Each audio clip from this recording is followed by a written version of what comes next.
All right, good afternoon, everyone. Thanks for joining us today, this beautiful, lovely Tuesday. If you're here with us for the first time, I'm Allison Scouber, Consolidated Planning Group. We are a special needs financial planning firm. We put out a lot of educational events on topics surrounding special needs planning, and we clearly have a YouTube channel and recordings of all of these presentations. But today is a unique presentation. We haven't done it to this audience in ever. So I am excited to have Karen Mayer Cunningham with us. She is the special education boss and also runs the Special Education Academy. So today we're going to be talking about how to more effectively partner with your schools. We may have some teachers and educators on here, how to more effectively partner with families, and getting ultimately the goal is to get the child's needs met so they can have their free and fair public education. And we're going to go deep and wide with Karen on that today. So Karen, thank you again for giving us your time today. I'm going to turn everything over to you. Today's meeting is being recorded. Your cameras and your mics are muted. We do want your questions, so if you have questions today, please put them in the chat box. I will be monitoring the chat box, and we'll express those questions to Karen, and we're going to get to just as many of them as we can. Today's presentation will end by 1 o'clock today, so if you're planning lunch hour or what have you, we just wanted you to have that. So thanks so much. Karen, over to you. Thank you. Well, thank you for having me, Allison, and welcome everybody to the lunch and learn, as it were, or could be late at night and learn. And so a little bit about me. I'm a special education advocate. I've been serving kiddos for about 24 years, helping families, individuals, leaders, administrators, and educators navigate and negotiate the 504 IEP process. It is a process, and it's something that you have to navigate and negotiate. The con to that is, unfortunately, in special education, whether you sit at the table as an administrator, an evaluator, or a parent, it is a learn as you go process. And so my heart, I love training. I love equipping people, because the more that we know, the better that we can collaborate, co-labor with each other for the one result that we all want, the same thing, and that's successful student outcomes. And so we're going to just do a little sort of overview of what I believe would equip you, again, wherever you sit at the table, to help all of us be consistent. Because the truth is, special education is a beast. It just is. And thank goodness we don't have any video of how I acted in 1997 at my first special ed meeting. I'm sure it's fantastic. But when you're a parent and you have a newly identified child with a confirmed disability that's in need of accommodations or supports on a 504, or in fact, they need a higher level support in special education, respectfully, you sit at those meetings in trauma. You just do. And until you sit on this side of the table, you wouldn't know what that feels like. And so, we often only have bandwidth for something that we're walking through. And so, my heart is to help each other see each other's position so that we can bring that great value to each other that we all have. And so, when I talk about successful student outcomes, most often, and I was one of them, parents focus on the thing that they want, right? And what they believe will get them that thing in special ed. And usually that thing is a service, it's a teacher, it's a program, it's a class. And that may in fact be true. However, that doesn't tell me how I get there, right? And so without a plan, it's a mess, right? And so as somebody right now who's moving houses, you're like, when you're an adult and you move houses, you're like, do I need all these things? I mean, it's a lot of planning to do something. And I think that for something so important in special ed, as parents, often we don't do a lot of planning, that we come to the school and expect them to have the answers. And while they do have much information about disabilities and how it may impact individuals, the parent actually has the most information. And so we need all of those specific points together to make informed decisions about best possible outcomes for kiddos. So I'm kind of a nerd, and I just got the current special education code. So I don't know if you know what this is. For those of us who are old, they used to have a thing called the yellow pages. Do you guys remember that? So only myself and probably Allison in her space, I read stuff like that. Don't imagine a lot of adults sit around and read this. This is the education code, and it's a big deal. However, the good news about it is that the federal code at the end of the day said, you know what? You guys can roll up your sleeves, get to work, and do what's best for kiddos. And while there's many regulations and statutes and parameters, they did give us the liberty to do what's best for kiddos. And I want to give you a way I think that would help you be more successful. And it is, without exception or exemption, a partnership. This is a belly to belly world, whether we're via Zoom or we're in person, and it always will be. And there's a great book that I read. I'm a mediator for the family courts, and it's called Getting to Yes. It's a great little book. It was actually a requirement to be a mediator. And that's what we all want. We want to get to yes. And it's not about conceding your position, but the yes is the outcome for the kiddo. And so what I want you to do is make sure, however you sit at the table, whether you're the transition specialist, you're the principal, you're the evaluator, you're the parent, is that you come in with a plan. And rarely do I see very many people respectfully at the table with a plan. I see people in their position at the table, and if they're asked a question, they'll answer. We have to have a plan. And so I liken it to, I'm very simple, to our phones and GPS, right? So if I said, I want to go meet Allison at, Papados for lunch, and I just said that, what would my phone say? Okay, that's great. Where's your starting place, right? And then it would say, would you like to walk to Papados? I wouldn't. That's going to mess up my hairdo. Would you like to take a bike? Nope, that sounds like exercise. Train, and maybe have swimming on there, right? So what is that map thing doing? It wants the most information to tell you the best, most efficient route, or the route where you don't have to take tolls, right? And so that's what I need for you guys to do for your kiddo that you're teaching, serving, principling, evaluating, or parenting. And so let's talk about that document. So the IEP, the Individualized Education Program.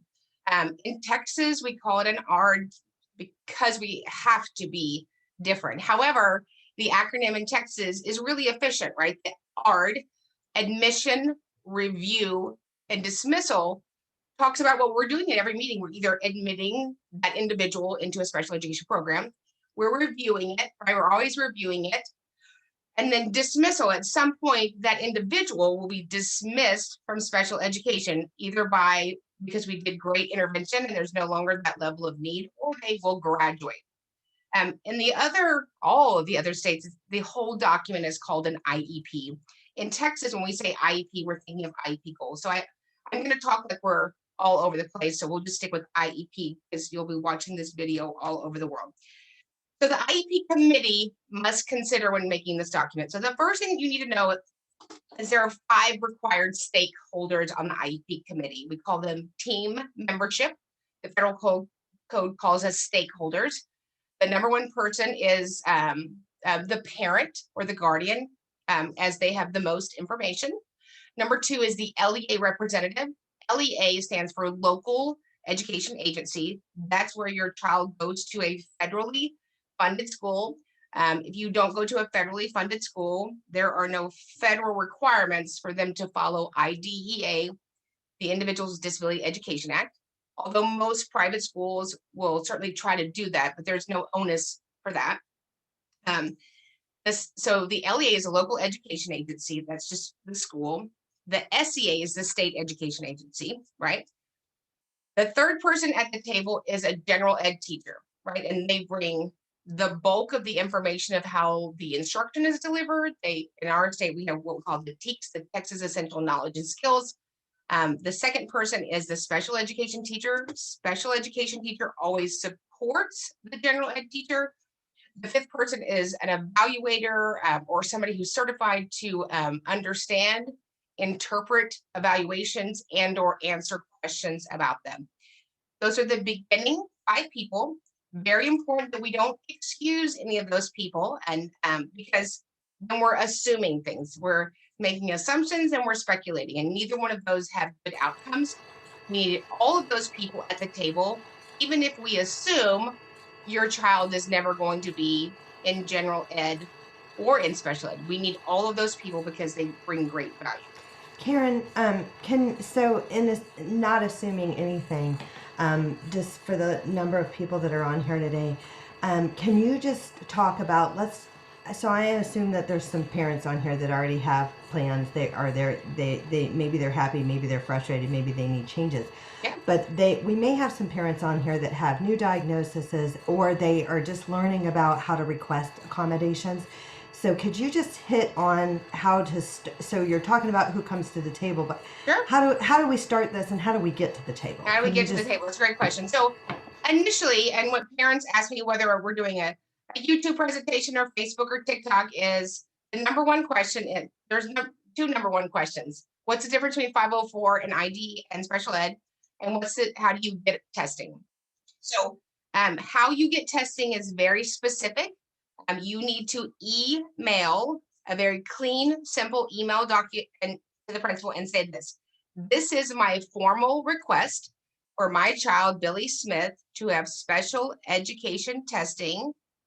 Areas of suspected disability are attention and or learning issues. That's it. Attention and or learning issues. That's going to cover opening that up for a full evaluation. And then I would say I look forward to your written response within 15 days. So within 15 days upon receipt of your email, certified letter, smoke signal, they have to either do one of two things. They have to grant the testing or they have to decline it. So the assumption is they're going to grant it because there's an area of need. Based on those test results, your child either would qualify for special education or a lower level of support, a 504 plan, or in fact, they wouldn't require any support. But that's sort of the short version of how we tease that out. So let's assume that you qualified for special education. And then that's how we write this IEP document. Okay, so the key takeaway that I had is that you request this in writing. This is not a carrier pigeon through your daughter's folder to the teacher. This is to the principal by email, but it's in writing. It's not a phone call. This request, that's the key takeaway that I took. Is that good? Absolutely. And I do a lot of filings and representation for parents that literally have been asking, they think, for years, and they have, but they didn't ask for it that way, right? If I just stand in the parking lot of a bank and say I would love $100, I'm really close. So for years, people have asked or asked at the PTA meeting and they don't have anything. You have to have a formal written request, and that generates a timeline and a required response from the district. And here's what's important. We don't get time back. We don't get time back. Karen, so let's talk about, so now they've got this set up, everything went great, and they have this scheduled meeting. And what we hear from a lot of parents is that they feel overwhelmed about the meeting, or they feel really stressed, or they feel ill prepared. Can you talk about that a little bit, about what they should expect in the meeting and kind of some of those things that they should think about? Right. And so I went to my first IEP meeting 100 years ago in 1997, and I think I was like this the whole time, and they were talking in acronyms and sliding paper around, and this is Bob, Joe, Cindy, so some of those things that you can do ahead of time is, the first thing that I do is I say, could you please provide me the list of attendees and their role? The list of attendees and their role. Because when you get in there and it's just you or your spouse or whoever, and they rattle off all these people who all know each other, you're going to feel like an outsider. And they want you to collaborate with them, but you have to usually initiate that ask. And ahead of time, I would email and say, this is my first meeting. Could you give me a framework of what that's going to look like? Could you provide me the agenda? Could you also provide me when it would be appropriate during the meeting for my input and or my questions? Because the meetings are pretty fast paced, and for those of us in special ed, we just rattle it off like it's normal lingo. And we want the parents to be informed and have their questions answered. And it's your meeting. It's your meeting about your child. And sometimes you need to table a meeting and start it again later and finish it. It's not, it's not, you get 45 minutes and that's it. We're planning for a child for a year. So it's important that we plan productively and correctly. Thank you. Yeah. And so when we get into those meetings, the IEP it's a legal document. It actually is the law. And it's probably language that you've never heard, right? And it's based on data from many people. And based upon that data, we're going to make assumptions about rate of progress, the acuity of his deficits, the greatness of his strengths, and about what he needs to have a program that will help him be more successful. Our job in special education is not to remove the disability.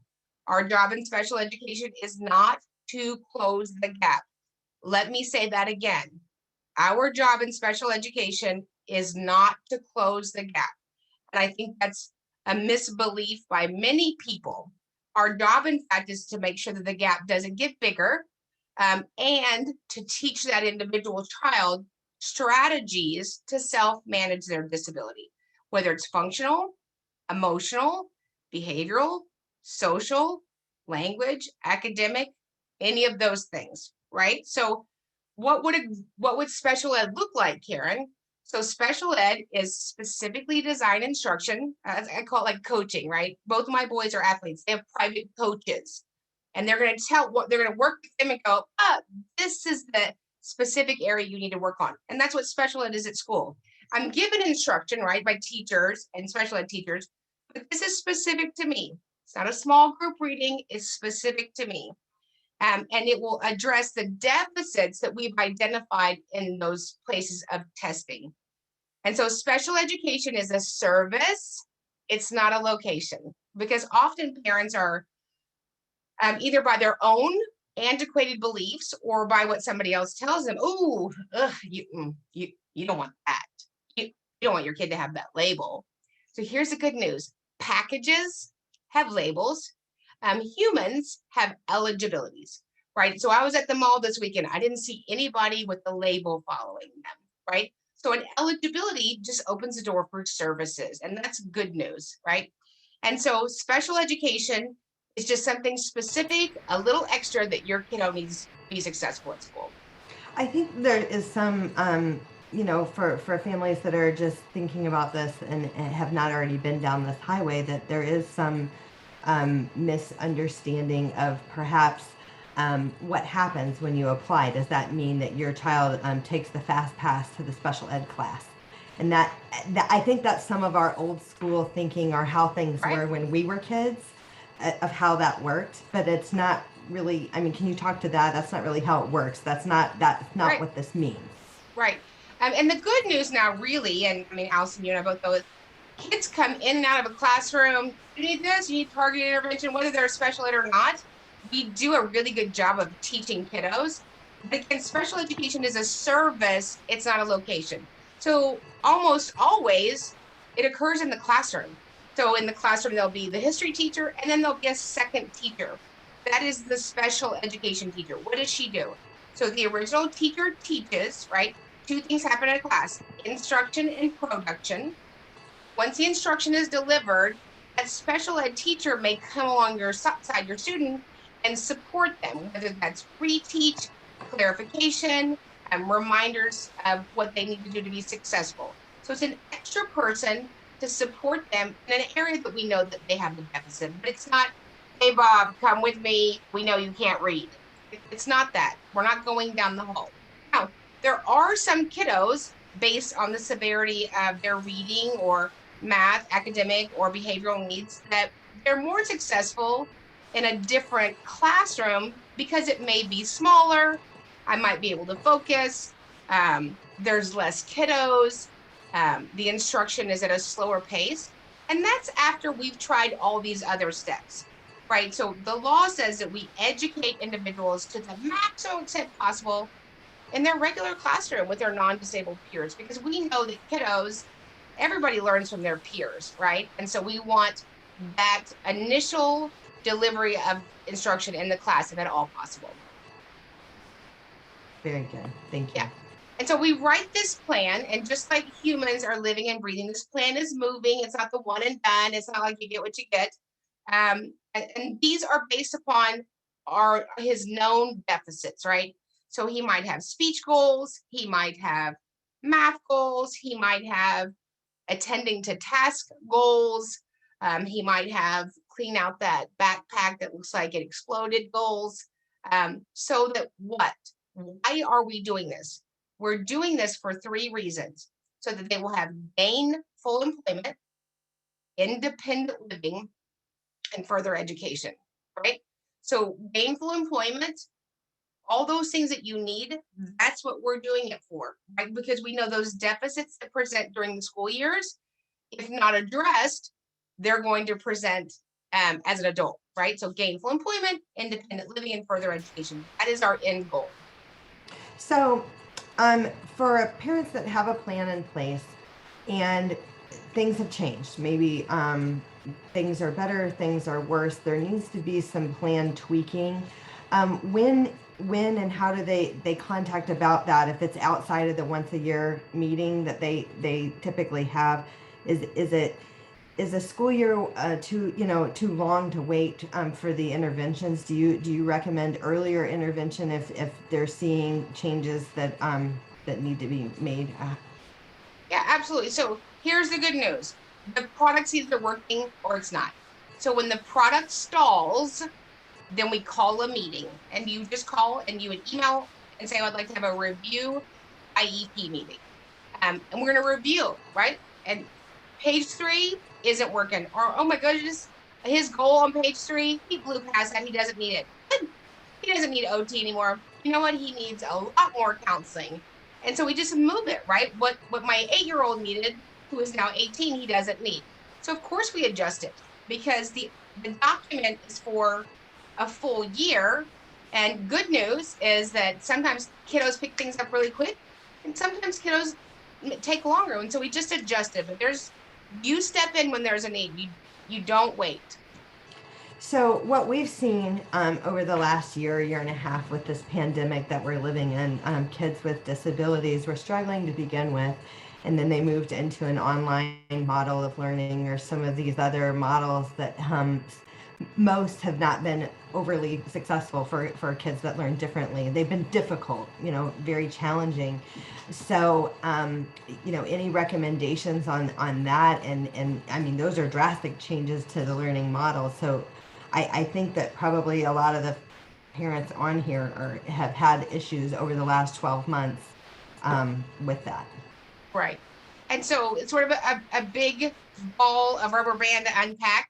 In special ed, we're always looking at two things, and they're always in play: meaningful benefit and harmful effect. The pandemic did a bunch of things, right? It showed us how amazing teachers are. God bless teachers. It showed us how much work it is to teach a person. And then it really sort of gave a little, what I call a peek over the fence for parents to see what is working and what isn't working, right? Um, I would recommend never that any child go online as a child. That's just my personal opinion. They need all the things that happen in a building. And hopefully, we're all getting back to that option should you choose that going forward. I do know that most schools are now going to have an online setup forever, right? I don't know about the medical stability of the world, nor do I need to. Um, the limits of any teaching model online are that I'm a people person. Allison is. I love to get it. We were just talking about that, right? Um, but I do know that the schools were limited by that. I always recommend for parents to really consider sending their kids back. A lot of our kiddos with neurological differences, they liked being home. They wanted to be alone, and they want to stay home. And while they might be thriving academically, you can't be online for your whole life, right? So I always say our kids don't evaporate at 18. So again, am I setting them up for gainful employment, independent living, and further education? And so those are the pieces that we have to look at. And education is as personal as a medical decision. And without all of their documentation, I wouldn't be able to give them a recommendation. I always say that my first recommendation is always public school. It's not always right, but we'll get it right. It's always that, because of the vast amount of opportunities. But there are places, if you've been online and the totality of your document or services haven't been delivered, then you certainly have a right to ask for compensatory education, whether or not your child made gains or not. And be very careful that you are not looped into that little phrase, well, we're not going to give you compensatory education because he was successful. Whether or not he was successful is not part of the question. There is a part of the product that it just wasn't delivered. I can't have in-class support in the kitchen, right? My mom, Allison, didn't bring 21 other people into the house during history. So there are things that it just didn't happen because they couldn't happen. We also want to make sure that compensatory time, when delivered to a student, isn't punitive. As my mama said, y'all need to go outside and let the stink blow off you, right? So I don't want to get into this loop, which some parents have of, oh, I want him to have compensatory time for the summer. No, he wants to go outside. So you have to look at all those pieces. You might be offered the most amazing reading program in the summer. Well, he wants to go hang out with his friends. He's 11. So you have to think about all of those components. So one question that we get all the time. So you're, the special education boss. Okay. So you are a special education advocate, if you will. So we always have families that ask, can I do this on my own? On all these webinars that we do, can I do this on my own? Is this a DIY project? So when do they need you? Can they do this on their own? Talk to us about the services that an advocate provides. Sure. So services of an advocate are quite the investment. And I will just say that. Obviously, it's taken me quite a long time to learn a little bit about this and a little bit about people. I always say I love kiddos, and then there's adults there, right? So you can do this on your own. You are human. You are equipped to do all that you're supposed to do. It is a lot to take on. It is a full-time job. You always can get representation. I'm an advocate. We certainly have that. You can just reach out at admin@specialeducationacademy.com. The state has a list of attorneys and or special education advocates. We have free online trainings and modules at Facebook and on YouTube. And then we just launched Special Education Academy, which is a monthly membership where we do deep dive calls and trainings for small investments, $47 a month, so that you can be the special education boss. And we build it from the ground up based on federal law. And while I've been to a million seminars, they're not always based upon the federal law. And I want people to know how to work with people and to get the things done. Because sometimes we get out in the weeds and it doesn't have anything to do with the main focus of kiddos. So what you're saying is a person could hire someone such as yourself, a special education advocate. You have a coaching program for teachers, for educators, for parents, on what needs to happen for these 504s, IEP, ARD meetings. Absolutely. What the law says, IDEA. We have all these acronyms that we've thrown out in the first 30 minutes of this Zoom.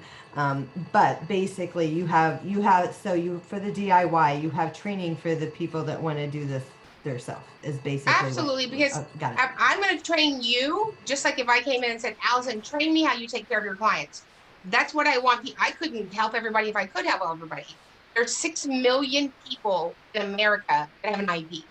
There's probably 100 million kiddos that have a 504. So we have asks from all over the globe, right? Because we have special ed everywhere. It's just not funded. And people they just need a little bit of information. It's great foundation that they don't have. And we want people to have that. We want them to have it where they can access it, because there's unfortunately too much information. You and I both know that. Like, you can go down, next thing you know, you click, and you're in Utah, and then white cane. I mean, it's just so much. 88, 504, and you're like, oh, I just need a coffee. So we want to give people content that stays on the site. You can access it. The trainings, the workbooks stay on there. You can access it 24 hours a day so that you can get what you need. So, I come from a long line of educators, family, and so I naturally have a love for educators, and know how hard they work, and honestly, I have a lot of educators as clients as well, and what I've seen is that as an educator that this year has been tough. I mean, so tough for the students, tough for the parents that are trying to work full time and homeschool their 2 or 3 kids, or and especially one if one has learning disabilities, but tough for the teachers as well. So the implementation of everything. So now let's just say we have this shiny new document. We have this beautiful program in place, and Yeah, everything is laid out, and it's just perfectly. And as a parent, I love it.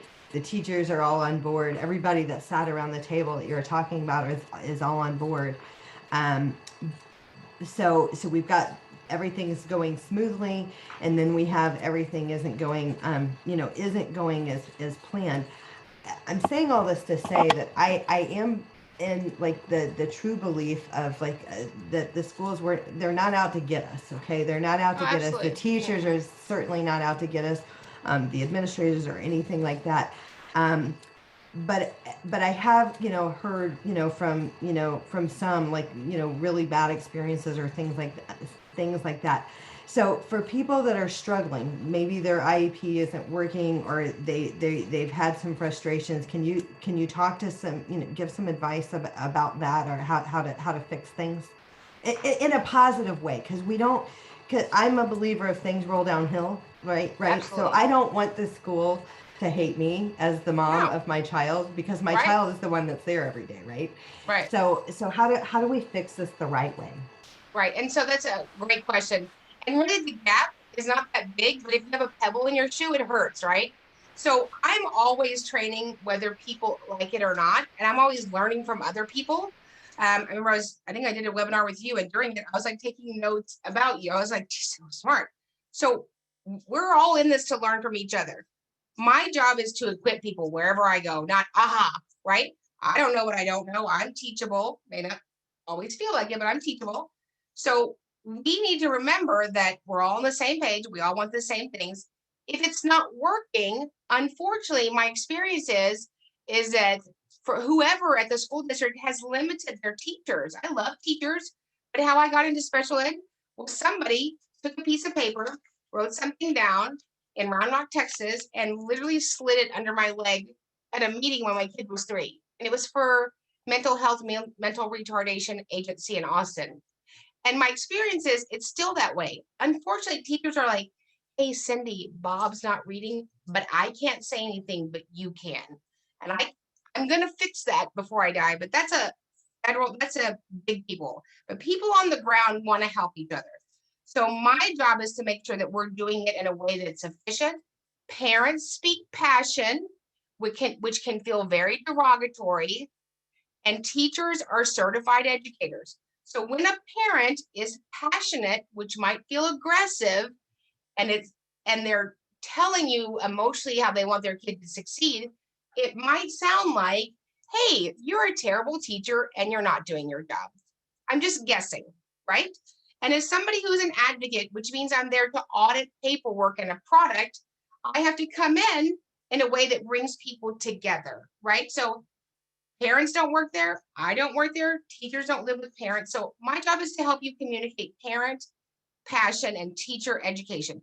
One of the ways that I do that is I have every parent do a Zach pack. And a Zach pack is that I'm going to make, just like if you were my client, my opening documents are, Allison, I'm going to need you to send me a detailed narrative about Timmy as if we've never spoken. I have no idea what you're talking about. Totally from the beginning to end. What do you want? What do you need? What are you getting? What would you like? Right? Tell me about his strengths, his weaknesses. If we say dad's calling, will he be scared? If we say mom's calling, he's like, dial now. We give that detailed narrative to everybody that's going to teach your kiddo September 1st. And on that paper, I have a 4x6 picture of Timmy. Why? Because teachers get 8 million pieces of paperwork at the beginning of the year, and they're expected to handle all of this. And then teachers, if they say, hey, Timmy needs help, the principal goes, you're doing great, get back in there, right? Teachers are understaffed, they're way underpaid. And if they do a good job, they get a thumbs up. And so this way I'm going in, and I mean I'm going in. to the bus driver, the cafeteria lady, the para, the registrar. They're going to know, Timmy, they're going to know, you know what? I want to partner with you. Let me know how I can serve you. Your school is serving your child, whether or not you like the outcome, they're serving your child, right? And so you want to avail yourself to them and honor them. And that brings inclusion between you and the staff members, right? So that we can work together. So that little amazing ball of uniqueness is successful. And there's many things that we can do at a softer level besides an IEP meeting. I don't need to come to meetings. I don't want to come to all of your meetings. I want to equip you so that we just do need one meeting. You can have a parent conference. You can talk to the SLP. You can do a Zoom, right? And so that y'all are collaborating, so that you each know what the person needs and you tease that out. And then we always give, if we're getting outside services, I always say, of course, Allison would give consent for her private OT to speak to your OT. So we're all speaking Timmy. We're all have one focus, right? And so when we can merge those two ways of communicating so that we're both speaking the same thing, then we have successes. Very good. So what about what about families if they've had like we've heard of families before where they were at one school and it was very fantastic, and then maybe they moved to middle school, or maybe they moved from middle school to high school, et cetera, et cetera. But what if they've tried and tried and tried and tried and tried and they've been unsuccessful, but in their attempts of trying and trying, it's been a year now. Timmy's really behind, more so than he was before. Do you have any advice for those parents? Is the answer, do we the definition of insanity, keep doing the same thing and expecting new results, or do you switch schools, or do you have to move districts? I mean, what happens in this example, because it can't keep going on a second year, a third year, a fourth year? Can you talk to Right. that? And at that point, I would recommend that you consider investing in support, whatever that looks like. I have often told people you don't need an advocate, you need a realtor. And a person of faith, I'm just going to tell you the truth as I see it. I'm not in the I like you business, I'm in the efficient business. And there might be something that you want for Timmy that doesn't exist here. For instance, I was in a meeting yesterday in a district that has a blinking light, and the child needs something. Those professionals, they don't work in that district, they work in a big city, right? So a lot of times we die on a hill that's not even there. Often you've got to reorient to the new campus.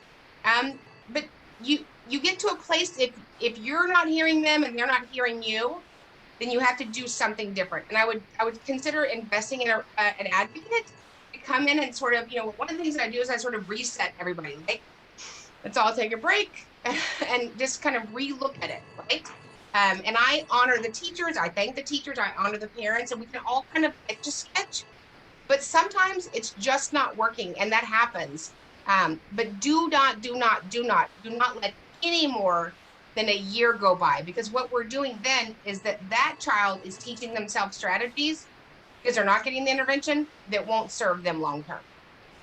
So okay, so that is definitely good advice. So when it comes to, I want you to talk about what what the law is about individuals with disabilities remaining in the public school. I think maybe to 21 or 22. Yeah.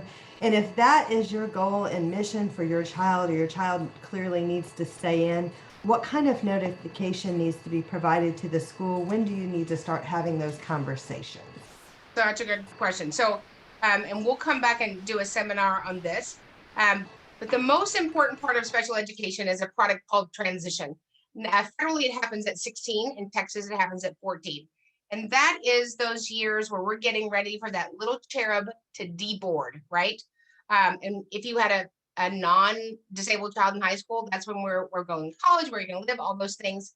It's probably what we do the worst in special ed. And I'm one of those people. We have so much intensity around when they're little and newly identified, but that transition piece is getting them ready for post-secondary success, right? So the conversation happens annually in the spring about should a student continue.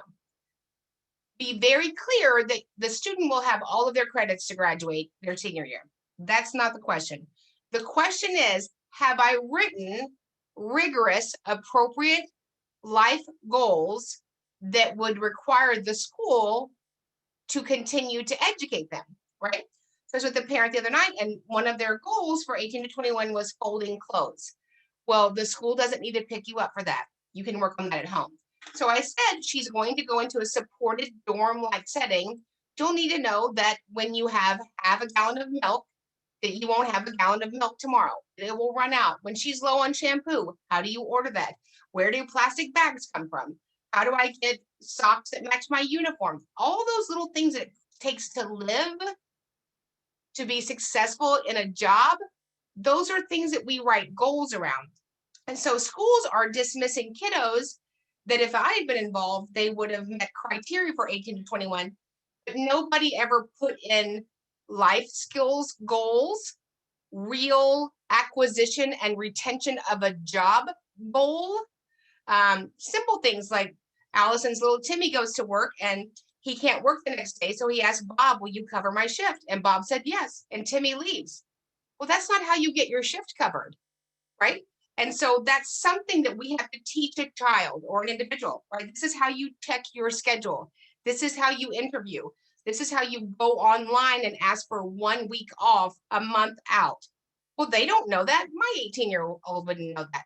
So those life vocational skills can be taught by the school, but there is no requirement to teach them if you didn't write them. And so I love transition. We have an amazing product called TAVAC in Texas, Texas Association of Vocational Instructors, great transition supplements. And that needs to be the weightiest piece of the years of your IEP document. Please, please, please, please. And those are done annually. We don't say, I'll take your program. It's done year by year by year. And then you can have an AM shift, a PM shift. But if you just want to learn to fold clothes, you can do that at home. So make sure it's needed. And it's something that makes those 3 years are to get them what? Job ready, living ready.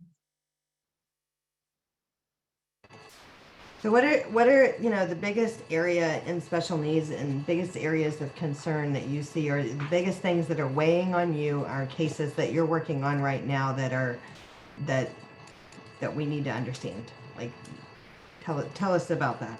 Yeah, so that wouldn't take any time at all.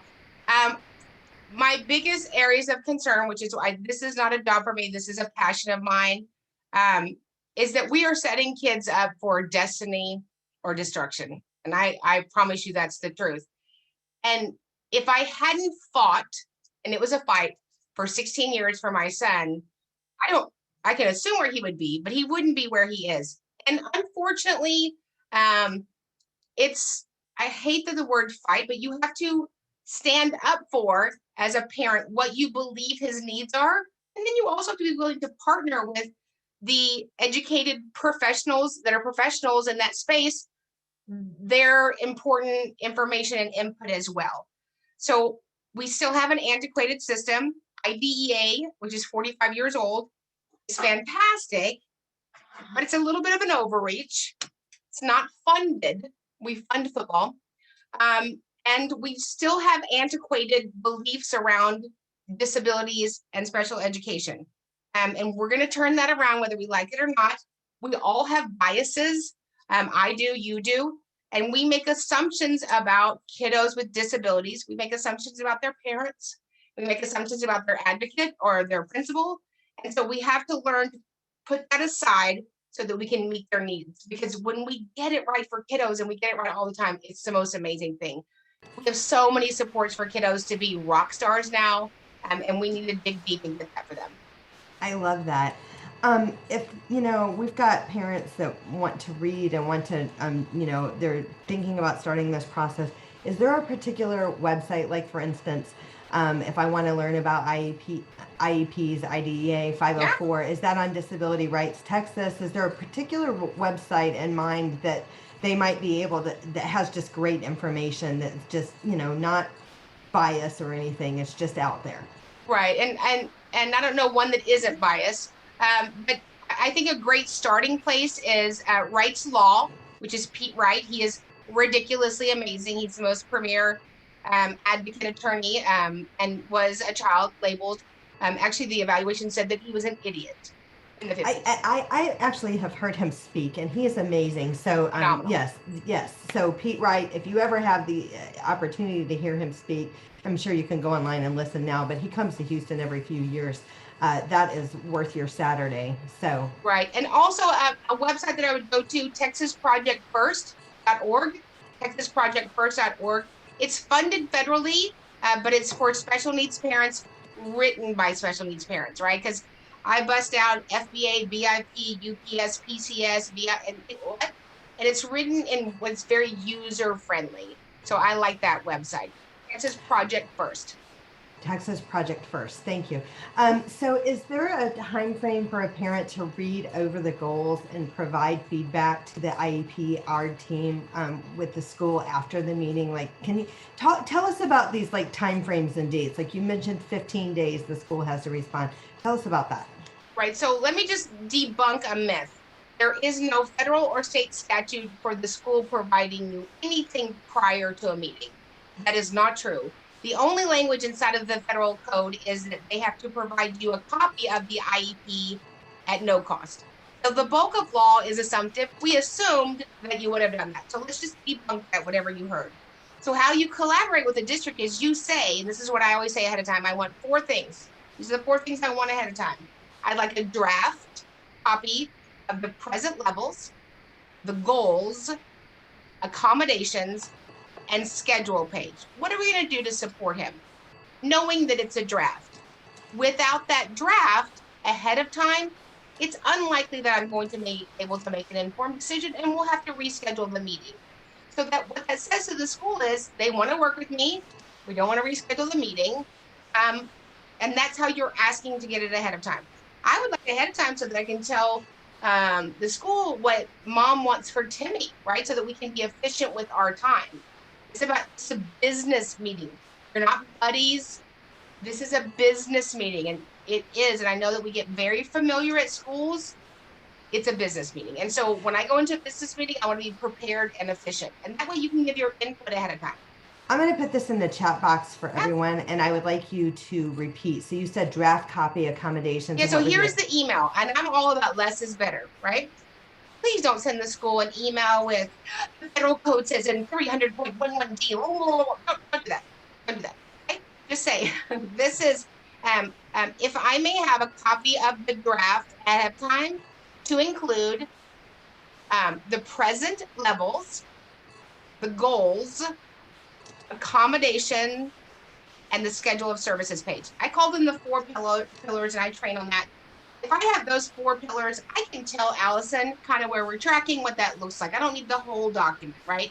I would like that because I would like that, but that gives me enough of a foundation.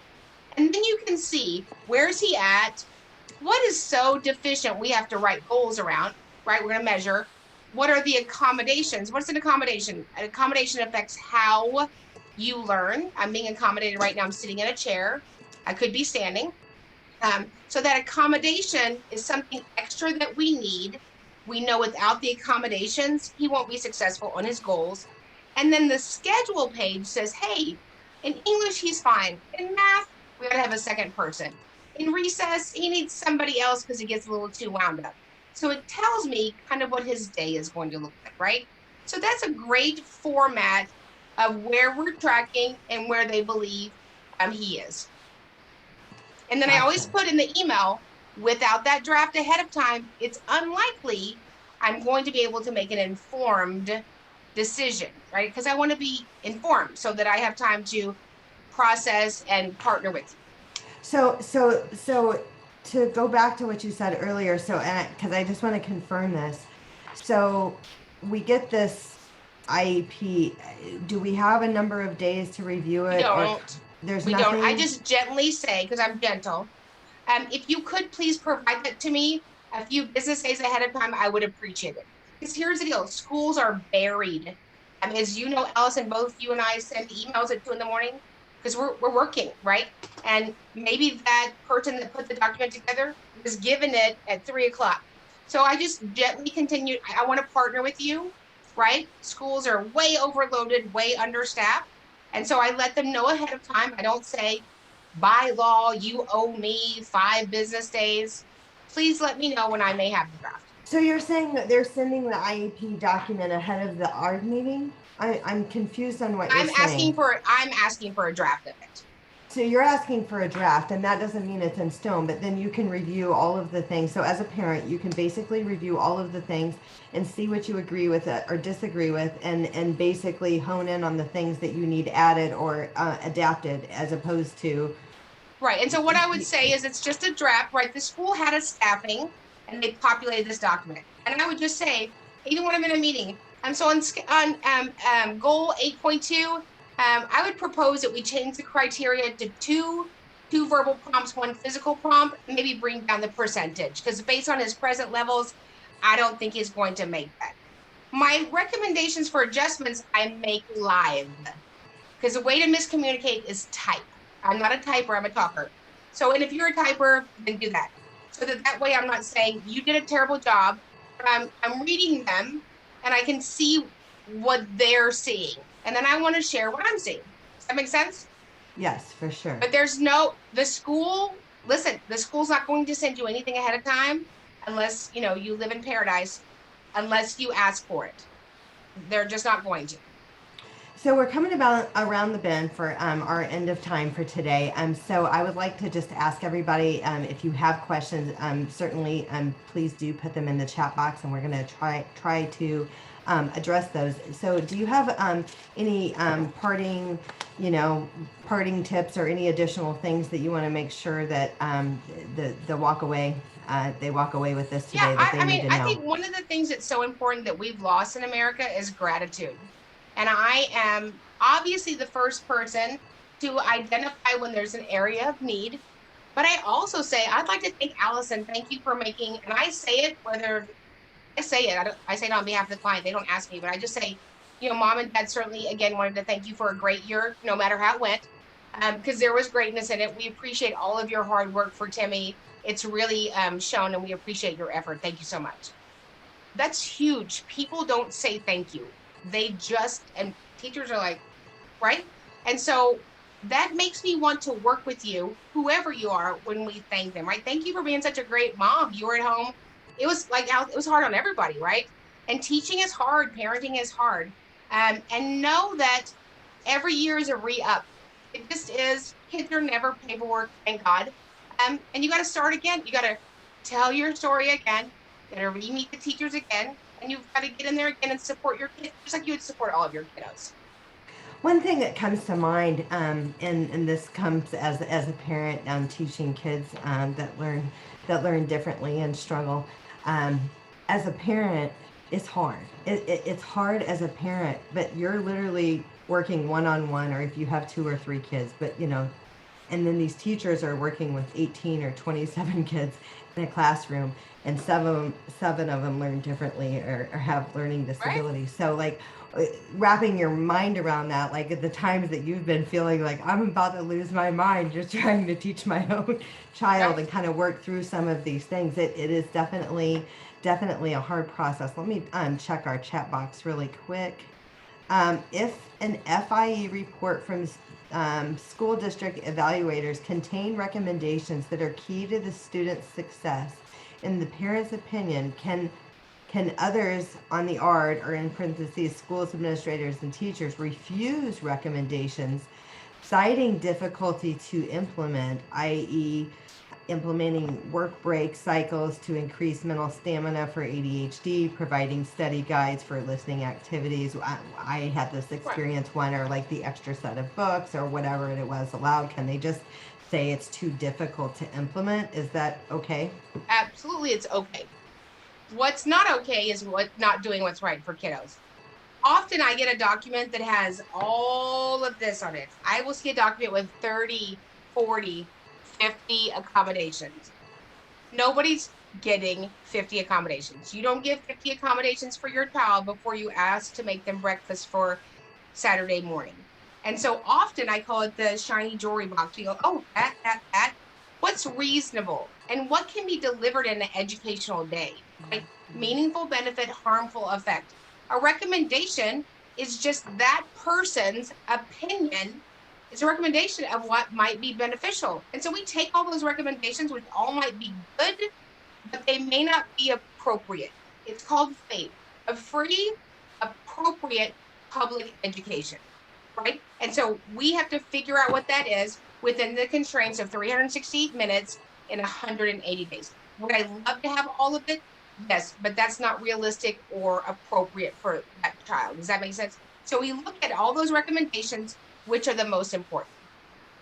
So under the IEP or the 504, and I know there's difference, and that could be a whole nother meeting. Yeah. But there isn't there anything like where they're getting funding? So we have this IEP that they're getting funding or having funding in place for this child to implement these accommodations. Isn't there any? So I guess my question is, for lack of a better way to put it, what Yeah. good is the IEP if it's not the law? Like if it doesn't have to be implemented, it's just a suggestion. Or maybe I misunderstood. So Why do we even do it? evaluations are professionals who are making determinations and recommendations to a committee. Otherwise, they would be dictators, right? They would just send you an email. And so we talk about that. We go, well, that sounds good, but actually, he doesn't like that. Okay, well, I didn't know, right? So we talk to the committee. 504, there's this much funding. There is zero funding because the 504 was never, we'll do another seminar about that. It was never meant for education. That's why it's a civil rights law. ABA is about access. 504 about your civil rights. Reading's not a civil right. It's an educational need. But IDEA is funded, but I can't give Timmy everything all the time. It's one human teaching 18 kids. She cannot give him 17 accommodations before she says good morning. She cannot. So we have to reasonably calculate that which is deliverable and appropriate. Yes. Okay. And so I'm going to share my screen with our contact information. You guys will be getting an email again with the recording and all of Karen's contact information, her YouTube, her TikTok, how to get a hold of Karen if you need her. We did have somebody in the chat box that said that she works with children. She's a manager for children and pregnant women, but she also has a special needs child. She has attended our meetings before with clients, and she wants to learn how to better advocate. So your program, your membership program, do you have like teach the teacher type program? It is, you're going to get in there and go, how does Karen get her hair so big? We'll teach you that. It is for everybody. Everybody has loved it. We want to serve you. You will have a vast amount of information however you come to the table. So that is admin@specialeducationacademy.com. It's a monthly membership. You can stay as long as you want, download everything in 1 month and leave. But we want to equip you. We want to equip you however you come to the table.